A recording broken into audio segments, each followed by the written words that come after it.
மோடி உருவாகி கொண்டிருக்கக்கூடிய அந்த சித்தாந்தம் தான் மிக ஆபத்தானது. அந்த சித்தாந்தம் எப்போதுமே பிரித்து ஆளக்கூடிய சித்தாந்தம். அந்த சித்தாந்தம் வெறுப்பை விதைக்கக்கூடிய சித்தாந்தம். ராகுல் காந்தி செஞ்சாங்க, ராஜீவ் காந்தி செஞ்சாங்க, நரசிம்மராவ் செஞ்சாரு, மன்மோகன் சிங் செஞ்சாருன்னு தான் கதை பேசிக்கிட்டு இருக்கிறாரு தவிர நீர் என்ன செய்தி ராஜஸ்தான் மக்களுக்கு? தேர்தல் கமிஷன் நினைத்தால் மோடி அவர்கள் பிரதமராக இருந்தாலும் கூட பிரச்சாரம் செய்யக்கூடாது அப்படின்னு சொல்லலாம். அது மட்டும் இல்லாமல் அவர் மேல பல்வேறு விதமான வழக்குகளை தொடரலாம். ஒரு மெஜாரிட்டி பாப்புலேஷனுக்கு அடுத்த பாப்புலேஷன் பார்த்தா இஸ்லாமிய சமுதாயம் தான். அதுவும் கேஸ்ட் வைஸா இந்துக்களை கேஸ்ட் வைஸா நீங்க பிரிச்சு பார்த்தீங்கன்னா இந்தியாவோட மெஜாரிட்டியான சமூகம் இஸ்லாமிய சமூகம்.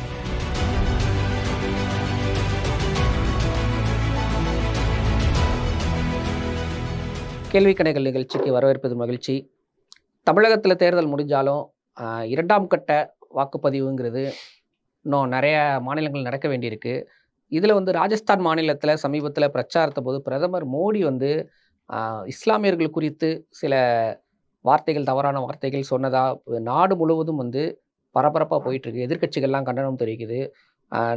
நம்ம அண்டை நாடுகள் கூட, அதாவது சிங்கப்பூர் உள்ளிட்ட பல்வேறு நாடுகள் செய்தி சேனல்கள்லையும் இது வந்துகிட்டு இருக்கு தொடர்ச்சியாக. அவரோட பேச்சோட பின்னணி என்ன அப்படிங்கிறது குறித்து நம்ம இன்னைக்கு விவாதிக்க இருக்கிறோம். நேர்காணலில் பங்கேற்பதற்காக இந்திய தௌஹீத் ஜமாத்தின் துணைத் தலைவர் திரு முகமது முனீர் அவர்கள் வந்திருக்காரு. வணக்கம். வாழ்த்துக்கள். உங்கள் மீதியாக இறைவனின் சாந்தியும் சமாதானமும் வற்றா பெருங்கருணையும் உண்டாகட்டுமாக.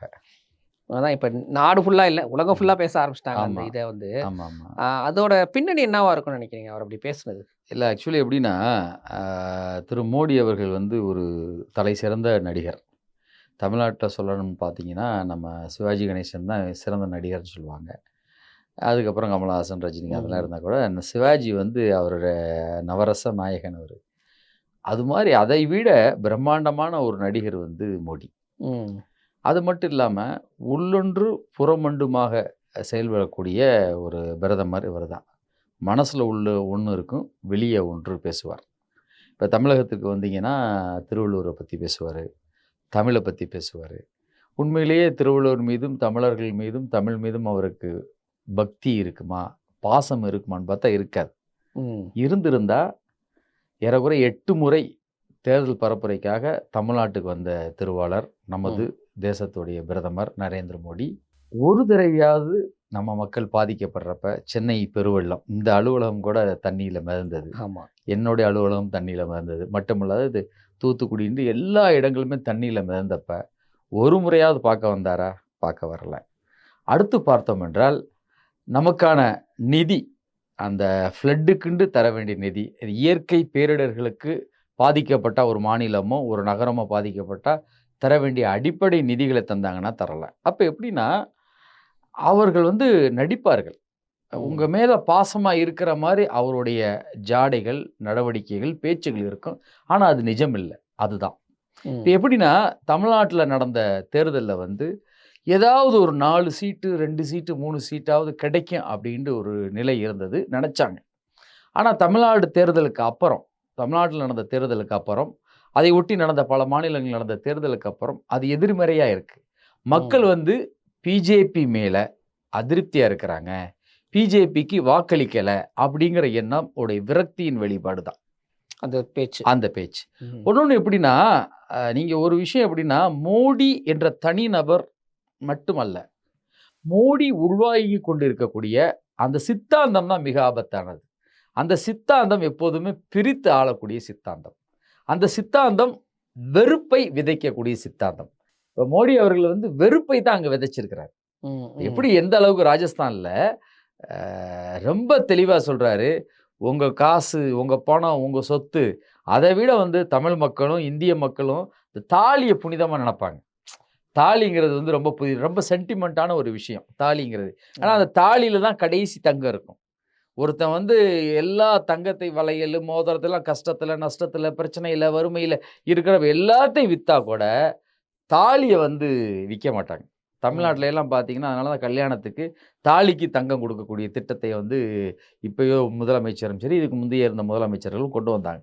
அப்போ அந்த தாலிங்கிறது இந்து மக்களுடைய சென்டிமெண்ட். அப்ப அதை என்ன செய்யறாரு, இதையெல்லாம் பருங்கி முஸ்லிம்கள்கிட்ட கொடுத்துருவாங்க அப்படின்னு மோடி பேசுறாரு. ஒரு நாட்டோட இதுவரைக்கும் இந்தியாவில் எத்தனையோ விதமான பிரதமர்கள் இருந்திருக்கிறாங்க. இந்திரா காந்தி இருந்திருக்கிறாங்க, ஜவஹர்லால் நேரு இருந்திருக்கிறாங்க, நரசிம்ம ராவ் இருந்திருக்கிறாரு, உங்களுக்கு வந்து அவர்களுடைய வாஜ்பாய் இருந்திருக்கிறார், அவருடைய முன்னோடி தலைவராக இருந்தக்கூடிய வாஜ்பாய் இருந்திருக்கிறாரு. யாருமே இப்படி ஒரு வன்மமிக்க ஒரு கருத்தை பொதுவெளியில் பிரதமராக இருக்கிறப்ப சொன்னதே இல்லை. வாஜ்பாய் வந்து பல முறை வந்து எமர்ஜென்சி காலத்தில் பாராளுமன்றத்தில் வன்மமாக பேசியிருக்கிறார், அது ஒரு புறம் இருந்தாலும் கூட. ஆனா பிரதமரா இருந்தவர்கள் யாருமே இப்படி பேசினது இல்லைன்னா, அப்ப என்னன்னா அந்த ராஜஸ்தான்ல முஸ்லிம்கள் மட்டும் இல்ல, இந்துக்களுடைய வாக்குகள் முழுக்க முழுக்க பிஜேபிக்கு இல்லாமல் காங்கிரஸ் கூட்டணிக்கு போகக்கூடிய வாய்ப்பு இருக்கு.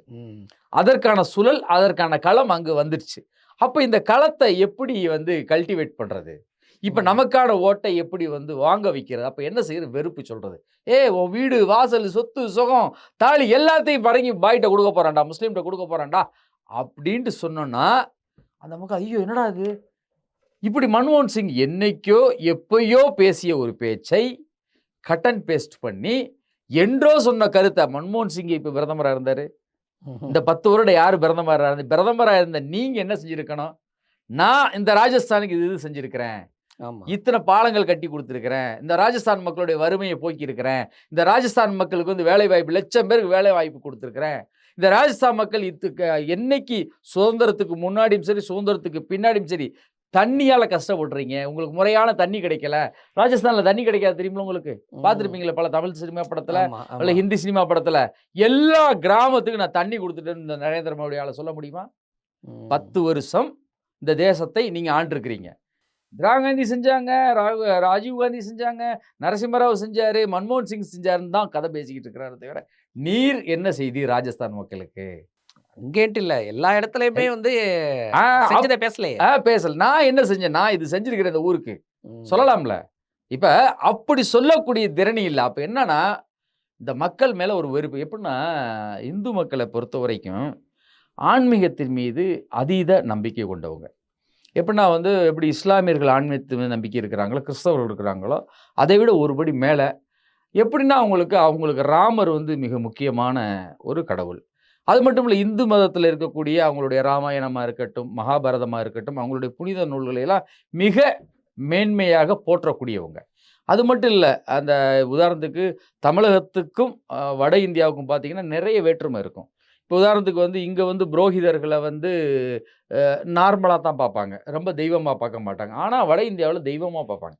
இப்போ கடவுளுக்கு அடுத்த நிலையில் பிராமணர்களை பார்ப்பாங்க, அந்த புரோகிதம் செய்யக்கூடியவங்களை பார்ப்பாங்க. அந்த அளவுக்கு ஆன்மீகத்தை திளைச்சிருக்கிற மக்களை அந்த ஆன்மீகத்தை வச்சு கல்டிவேட் பண்ணணும். இல்லை இதனால வந்து முஸ்லீம்களை பேசுறதுனால வந்து ஹிந்துஸோட ஓட்டு வந்து கன்சாலிடேட் ஆகும்னு நினைக்கிறீங்க? ஆகும்னு அவர் நினைக்கிறார், ஆனால் தப்பு. இப்போ மக்கள் அப்படி இல்லை. எப்படின்னா நம்மளை ஏமாத்துறாரு. அப்பா நாங்கள் சாமி கும்பிட்றோம், எங்கள் நம்பிக்கை. ராஜஸ்தான் மக்கள் மட்டும் இல்லை, வட இந்திய மக்களுடைய நம்பிக்கை எப்படி ஆயிடுச்சுன்னா, நாங்கள் சாமி கும்பிட்றோம், கடவுளை கும்பிட்றோம், அங்கே அது எங்களுடைய நம்பிக்கை. ஆனால் அதை வச்சு நீ எங்களை வெறுப்பு ஏற்படுத்தாத. எப்படின்னா இப்போ தென்னிந்தியா வந்து செப்பரேஷன் இருந்துச்சுல, நாடு வந்து 2ஆக பிரிந்ததில்ல. பாகிஸ்தானும் சரி இந்தியாவும், பாகிஸ்தானும் இந்தியாவும் பிரிகிறப்ப இந்த செப்பரேஷனில் பாதிப்பு யாருக்குன்னா வட இந்தியாவில் உள்ள இந்துக்களுக்கும் முஸ்லீம்களுக்கும் பாதிப்பு அதிகம். அப்போ அதுதான் அவங்க வெறுப்போடைய வித்து. அப்போ அந்த வெறுப்பை வச்சு எப்படி நான் வந்து முன்னாடி ஹாலிவுட் படத்தில் பார்த்தீங்கன்னா ரஷ்யாவை எதிரியாக காட்டுவாங்க. இப்போ இஸ்லாமியர்களையும் இஸ்லாமியாவும் எதிரியாக காட்டுறாங்கல்ல ஹாலிவுட் படங்களில், தமிழ் படங்களில் கூட காட்டுறாங்க. சமீபத்தில் அது வந்து ரொம்ப கம்மியாக இருக்குது. இஸ்லாமிய இயக்கங்களுடைய கடுமையான போராட்டத்தின் அடிப்படையில் இஸ்லாமிய மக்கள் மட்டும் தமிழ் மக்களே அதை வந்து விரும்பலை அப்படிங்கிற அடிப்படையில் எதிர்ப்பு இருக்குது. அப்போ ரஷ்யாவை தான் எதிரியாக காட்டுவாங்க. ஆமாம். அப்போ அதே மாதிரி பார்த்தீங்கன்னா இப்போ வந்து இஸ்லாமிய பிஃபியா அப்படிங்கிற அடிப்படையில் எதிரியாக காட்டுறாங்க. இப்போ அது கூட மாற்றங்கள் நடந்துக்கிட்டு இருக்கு. அப்போ அதே மாதிரி முஸ்லீம்கள் அப்படின்னா ஒரு எதிரி. இப்போ புதுசாக ஏன்னா இவங்க தான் நக்சல்ஸ்னு வச்சுக்கிறாங்க, அர்பன் நக்சல்ஸ்னு வச்சுக்கிறாங்க. இப்போ நீங்கள் நல்ல பத்திரிகையாளர், மக்களுக்காக குரல் கொடுத்தீங்கன்னா நீங்கள் அர்பன் நக்சல். அப்போ அப்படி சொல்லிட்டு தப்பிக்கக்கூடிய வழியை பார்த்துட்டு இந்த கோட் என்னன்னா அவங்களுக்கு எப்போதுமே ஆட்சியில் இருக்கணும், நாம் வந்து திருப்பி அந்த 5 வருஷம் நம்ம ஆட்சிக்கு வரணும், நாம தான் எல்லாமாக இருக்கணும் அப்படின்னு நினைக்கிறாங்கல்ல. நாம் என்ன கேட்குறோம்னா, அந்த நாட்டு மக்களும் கேட்குறாங்க, வட இந்திய மக்கள் என்ன கேட்குறாங்கன்னா, ஏன்டா இப்படி இருக்கிறீங்க, நீங்கள் ஆன்மீகத்தின் மேலே எங்களுக்கு பற்று இருக்குது, அதுக்கு முழுக்க முழுக்க எங்களுடைய வாக்கை வாங்கிட்டு திருப்பி ஆட்சிக்கு வந்து எங்களுக்கு எதுவுமே நீங்க செய்ய மாட்டேங்கிறீங்களே என்ற ஏக்கம் வட இந்தியாவில் இருக்கின்றது. அதனுடைய விரக்தியின் வெளிப்பாடு தான் மோடியுடைய இந்த பேச்சு. இப்போ மற்றவங்கெல்லாம் பேசுனா தேர்தல் ஆணையம் உடனே நடவடிக்கை எடுக்குது, ம். போலீஸ்லாம் நடவடிக்கை எடுக்குது. இப்போ போலீஸ் எல்லாமே அவங்க கண்ட்ரோலில் தானே இருக்கு. ஆமா. பிரதமர் மோடி மீது நடவடிக்கை எடுக்குமா? ஆமா. இப்ப பிரதமர் மோடி மீது காங்கிரஸ் கட்சி சார்பாக வந்து கம்ப்ளைண்ட் குடுத்திருக்காங்க தேர்தல் கமிஷன்ல. இந்திய தௌஹீத் ஜமாத் சார்பா இந்திய தௌஹீத் ஜமாத்துடைய மாநில துணை பொதுச் செயலாளர் முகமது சிப்லி அவர் மூலம் இந்திய தௌஹீத் ஜமாத் சார்பா ஒரு கம்ப்ளைண்ட் குடுத்துருக்காங்க. இது மாதிரி நாடு முழுவதும் கம்ப்ளைண்ட் குடுக்குறாங்க. இப்ப கார்கரே நம்ம காங்கிரஸ் கட்சியுடைய தலைவர் ராகுல் காந்தி, மிச்சம் அனைத்து தலைவர் திருமாவளவன் கூட இன்னைக்கு கடுமையா வந்து தன்னுடைய கண்டனத்தை வந்து தெரிவிச்சிருக்கிறாரு. இப்படி எல்லாரும் தங்களுடைய கண்டனத்தை தெரிவிச்சிருக்கிறாங்க. ஆனா தேர்தல் கமிஷன்ங்கிறது இப்ப சமீபத்துல பல பத்திரிகையாளர்கள், பல தலைவர்கள் சொல்ற மாரி அது செயல்படுதா? அது இருக்கா? அப்படிங்கிற ஒரு கேள்விக்குறி. சமீபத்துல தேர்தல் கமிஷனுக்கான தலைவர்களை வந்து எலெக்ஷன் இப்பதான் மாத்துனாங்க. அப்ப எப்படின்னா இந்த நேரத்துல தேர்தல் கமிஷன் தன்னுடைய நாங்க தான் இந்த தேர்தல்ல நடத்துறோம். ஏன்னா இன்னைக்கு பவர் வந்து தேர்தல் கமிஷனுக்கு தான். எப்படி பிரதமருக்கு பவர் இருந்தா கூட இன்னைக்கு தேர்தல் நடக்கிறனால அவருடைய பவர் வந்து இருந்தாலும் கூட, ஆனா தேர்தல் கமிஷன் தேர்தல் ரீதியா எந்த நடவடிக்கையும் எடுக்கலாம். தேர்தல் கமிஷன் நினைத்தால் மோடி அவர்கள் பிரதமராக இருந்தாலும் கூட பிரச்சாரம் செய்யக்கூடாது அப்படின்னு சொல்லலாம். அது மட்டும் இல்லாமல் அவர் மேல வந்து பல்வேறு விதமான வழக்குகளை தொடரலாம். ஆனா தேர்தல் கமிஷன் மேல தொடர மாட்டாங்க. ஏன்னா அவர் பேசிட்டு போயிடுவாரு. ஆனா இப்படித்தான் பேசுவார். இன்னைக்கு என்ன அச்சம் வருதுன்னா, ஜனநாயகத்தை நம்புபவர்கள், கான்ஸ்டிடியூஷன் ஆஃப் இந்தியாவை நம்புபவர்கள், இந்த தேசத்துடைய வளர்ச்சிக்கு, இந்த தேசத்துடைய மகிழ்ச்சிக்கு, இந்த தேசத்துடைய எதிர்காலம் நன்றாக இருக்க வேண்டும் என்று நினைக்கக்கூடிய உண்மையான தேசபக்தர்கள், நீங்க நான் போன்ற தேசபக்தர்களுடைய அச்சம் என்ன வருதுன்னா, இந்த ஒரு 1.5 மாதம் ஒரு 40 நாள் இருக்குல்ல, இந்த 40 நாள் அவர்கள் வன்முறை பேச்சுக்கள் மூலம் ஒரு பெரிய பதட்டத்தை வட இந்தியாவில் ஏற்படுத்தி விடுவார்களோ, அதன் மூலம் மீண்டும் ஆட்சிக்கு வருவதற்கான ஒரு ஃபார்முலாவை ஆரம்பித்து விடுவார்களோ என்ற அச்சம் உண்மையான தேசபக்தர்களாகிய நமக்கெல்லாம் இருக்கின்றது. 10 ஆண்டு கால மோடி ஆட்சியில் வந்து சிறுபான்மையினருக்கு எதிராக எந்த செயலுமே நடக்கலை அப்படின்னு சொல்லிட்டு OPS சொல்லியிருக்காரு. இன்னைக்கு மதுரையில் பேட்டி கொடுத்துருக்காரு. டிவி விவாத நிகழ்ச்சியில் தமிழிசை சொல்றாங்க. இதெல்லாம் நான் எப்படி பார்க்குறீங்க? இப்போ சிறுபான்மைக்கு எதிராக வந்து நாங்கள் எதுவுமே செய்யலை அப்படின்ட்டு சொல்கிறதே மிகப்பெரிய விஷயம். என்னன்னா மிகப்பெரிய வேதனை. சிஏஏ சட்டத்தை கொண்டு வர்றாங்கல்ல, அந்த சட்டம் கொண்டு வந்துட்டாங்கல்ல, அது யாருக்கு எதிரானது? சிறுபான்மைகளுக்கு எதிரானது தானே, தமிழர்களுக்கு எதிரானது தானே. எப்படின்னா ஒரு நாட்டில் வாழவே முடியாது, இங்கே வாழ்ந்தால் நாம் இறந்துருவோம், இங்கே நமக்கான சுதந்திரம் இல்லைன்னு நினைக்கிற ஒருத்தன் தான் அகதியாக இன்னொரு நாட்டுக்கு கேட்பான். உண்மைதான். மனிதாபிமானத்தின் அடிப்படையில் நம்மளுடைய முன்னோர்கள் தலைவர்கள் எல்லாம் என்ன செஞ்சாங்க, நீங்கள் வந்து அகதியாக அங்கே இருந்துக்கிறீங்க அப்படின்னு சொன்னாங்க. அப்போ என்ன பண்ணுறாங்கன்னா அதில் அகதியாக வந்து நீங்கள் யார் வேணாலும் வரலாம், முஸ்லீம்களும் தமிழர்களும் வரக்கூடாது. சரி, முஸ்லீம்களாவது இறை நம்பிக்கையின் அடிப்படையில் வேறுபாடு உள்ளவங்க நீ நினைக்கலாம், தமிழர்கள் யார் இந்துக்கள் தானே, நீங்கள் சொல்லக்கூடிய முருகரை வணங்கக்கூடியவர் தானே, சிவனை வணங்கக்கூடியவங்க தானே, பிள்ளையாரை வணங்கக்கூடியவங்க தானே. அப்போ தமிழர்கள் வந்து இந்துக்கள் இல்லையா? அப்போ தமிழர்களுக்கு என்ன இல்லை, அகதி ஸ்டேட்டஸ் இல்லை. அப்போ சிஏஏ சிட்டிசன் அமெண்ட்மெண்ட் ஆக்டின் அடிப்படையில் இவங்களுக்கெல்லாம் எந்த இது இல்லை. இப்போ யாருக்கு பாதிப்பு? இப்போ இது என்ன சொல்லலாம்னா, வெளிநாட்டிலிருந்து வரக்கூடிய முஸ்லீம்கள்னால் அவங்க பாவப்பட்டவங்க இல்லையா, அவங்க அகதிகள் இல்லையா, அந்த நாட்டை வாழ முடியலன்னா, பாகிஸ்தான்லேருந்து ஒருத்தன் வர்றான்னா வாழ முடியலன்னு தானே வர்றான், பர்மாலேருந்து ஒருத்தன் வர்றான்னா, ரோஹிங்கியா முஸ்லீம் வர்றான்னா எங்கே வாழ முடியல, ஆர்மி எங்களை கொள்ளுதுன்னு தானே வர்றான். அப்போ அவனுக்கு அடைக்கலம் கொடுக்கல முத்தலாக் சட்டம். நாங்கள் வந்து என்ன அவங்க என்னென்ன நினைக்கிறாங்களோ அதையெல்லாம் நினைக்கிற முத்தலாக் சட்டத்தை வந்து எப்படின்னா, உடனே இஸ்லாத்தில் வந்து தலாக் தலாக் தலாக்னுலாம் இல்லை. இப்போ ஒரு பெண்ணை வந்து தலாக் தலாக் தலாக்னு சொல்லிட முடியாது, அப்படி சட்டமே இல்லை. இஸ்லாமிய சட்டம் இல்லை, குர்ஆனிக் சட்டமும் இல்லை. ஆனால் ஒரு குறிப்பிட்ட இடைக்கால குறிப்பிட்ட காலம் இருக்குது, குறிப்பிட்ட முறையில் அவங்களுக்கு மன்னிப்பு கொடுக்கணும், குறிப்பிட்ட முறையில் கால அவகாசம் கொடுக்கணும்.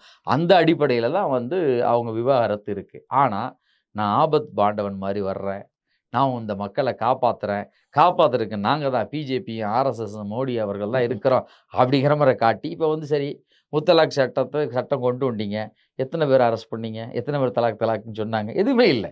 அப்போ எப்படின்னா நாங்கள் அப்போ நீங்கள் எப்படின்னா முஸ்லீம்களுக்கு எதிராக நாங்கள் எதுவுமே செய்யலைன்னா ஏன் இப்படி வன்மமான பேச்சை பேசுகிறீங்க மோடி? பிரதமர் ஏன் வன்மமான பேச்சை பேசுகிறாரு? ராஜா பேசாத வன்மமான பேச்சா? எப்போதுமே இந்த சமூகத்தை வந்து ஒரு பதட்டத்தில் வைக்கணும்னு அவங்க நினச்சிக்கிட்டே இருக்கிறாங்களே, அதை விட எங்களுடைய உரிமையை தராமல் இருக்கிறீங்களே நீங்கள். உதாரணத்துக்கு இடஒதுக்கீடு தான் எங்களுடைய முழுமையான உரிமை. இப்போ இந்த இந்தியாவில் ஏறக்குறைய 25%லேருந்து 30% முஸ்லீம்கள் இருக்கிறோம். ஒரு மெஜாரிட்டி பாப்புலேஷனுக்கு அடுத்த பாப்புலேஷன் பார்த்தா இஸ்லாமிய சமுதாயம் தான். அதுவும் கேஸ்ட் வைஸாக இந்துக்களை வந்து கேஸ்ட் வைஸாக நீங்கள் பிரித்து பார்த்தீங்கன்னா இந்தியாவில் மெஜாரிட்டியான சமூகம் இஸ்லாமிய சமூகம். ஏறக்குறைய இப்போ சென்சஸ் எடுத்தாங்கன்னா 30 விழுக்காட்டுக்கு மேலே இருக்கும். அப்படி இருக்கக்கூடிய சமூகத்தில் கல்வியில் என்ன வந்து முன்னேறி இருக்கு, மருத்துவத்தில் என்ன முன்னேறி இருக்கு, இடஒதுக்கீடுல வேலை வாய்ப்பில் என்ன முன்னேற்றத்தை நாங்கள் அடைஞ்சிருக்கிறோம்? எந்த முன்னேற்றத்தையுமே அடையலையே. இப்போ உதாரணத்துக்கு தென்னிந்தியாவில் பார்த்தோம்னா வளர்ச்சி அடைஞ்சிருக்கிறோம். திராவிட கட்சிகள் தமிழ்நாட்டில் பல வாய்ப்புகள் கொடுத்தனால பல முன்னேற்றத்தை நோக்கி இஸ்லாமிய சமூகம் அடைஞ்சிருக்கு. ஆனால் வட இந்தியாவில் முஸ்லீம்கள் எப்படி இருக்கிறாங்க? ராஜேந்திர சச்சார் அவர் வந்து இந்தியா ஃபுல்லாக ஆய்வு பண்ணிட்டு என்ன சொல்கிறாருன்னா, முஸ்லீம்களுடைய நிலைமை தலித்களை விட மிக கேவலமாக இருக்கின்றது, மிக பின்தங்கி இருக்கின்றது ராஜேந்திர சச்சார் சொல்கிறார். அப்போ நீதியரசர் ராஜேந்திர சச்சார் சொல்கிறார், அப்போ இவ்வளவு பின்தங்கி இருக்கிறவங்க எங்களை முன்னேற்றத்தின் பால் எந்த அடிப்படையில் நீங்கள் கொண்டு போனீங்க? அதற்கான என்ன திட்டம் இந்த 10 வருஷத்தில் வச்சிங்க? பதட்டத்தில் தான் வச்சுருக்கிறீங்க. அடுத்து நாங்கள் வந்து என்பிஆர் கொண்டு வர போகிறோம், என்ஆர்சி கொண்டு வர போகிறோம், இதெல்லாம் கொண்டு வந்துட்டோம்னா போதிய ஆவணம் இல்லைன்னா நாங்கள் உங்களை வந்து கேம்பில் அடைக்கக்கூடிய சூழல் கூட வருங்கிற ஒரு பதட்டம், ஒரு பயத்தில் தானே இன்னும் வச்சுக்கிட்டு இருக்கிறீங்க. இன்றைக்கி வந்து வட இந்தியாவில் ராஜஸ்தானில் என்ன சொல்கிறீங்க? உங்கள் தாலியையே அத்துட்டு எடுத்து முஸ்லீம்கிட்ட கொடுக்க போகிறாரு மன்மோகன் சிங்கு, காங்கிரஸ் கொடுத்துருன்னு சொல்கிறீங்க.